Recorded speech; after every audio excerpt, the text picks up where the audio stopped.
So this is the black file, which is the training progress file. The content page tells you the organisation of the file. So you've got section 1, summary of practice, section 2, your weekly assessment, section 3, formal observations, section 4 is your current week where all your planning goes, section 5 is the archive weeks of planning, section 6 is professional role and experiences, and section 7 is action plans. So section 1, we have the summary performer or school placements, the TA14. Then you have to print the school contents page from the school data dashboard and then pop it behind. Then you have grading against the standards, which is your TA1.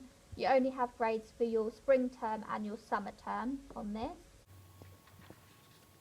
Then you've got your learning conversation that you give to your mentor when you start.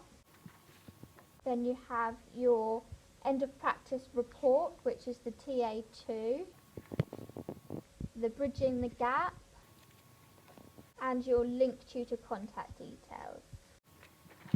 So section 2 is the weekly assessment. So you have your weekly training plan, so the booklet that you get given, and then all your weekly meetings. So they all go one after another.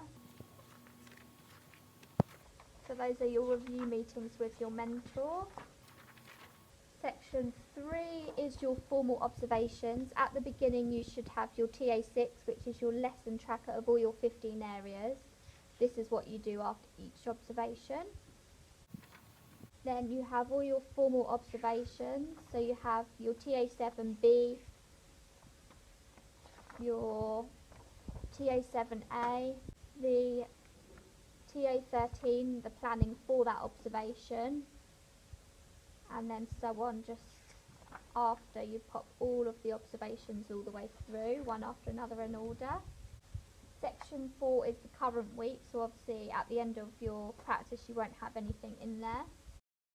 Section 5 is the archive week, so I've labelled them 1 to 7, so it's easy to flick through to each week. You have your trainee weekly timetable at the start, so what you've been teaching, what your mentors teach, and if you've had any observations.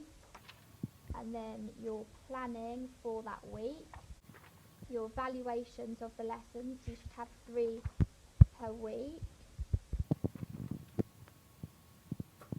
Section 6 is the professional role and experiences, so you should have your TA9, which is the record of wider professional role. You should have your TA11, which is the record of working with diverse groups of learners, your achievement and diversity. Then you've got your record of CPD, which is your TA10, so any observations of other teachers you record in here, and any PDM or CPD meetings you record underneath. And then your lesson observations of other teachers, so your TA12, so you should have 5 of those per practice. And then for spring term, this is the SEM personalised learning task, which you need in this section. And then section 7 are your action plans. So you should have your literacy one, your science one, and your maths confidence tracker. And then also you should have evidence of your reflective tasks, which are then transferred to your green CPD file before your appraisal.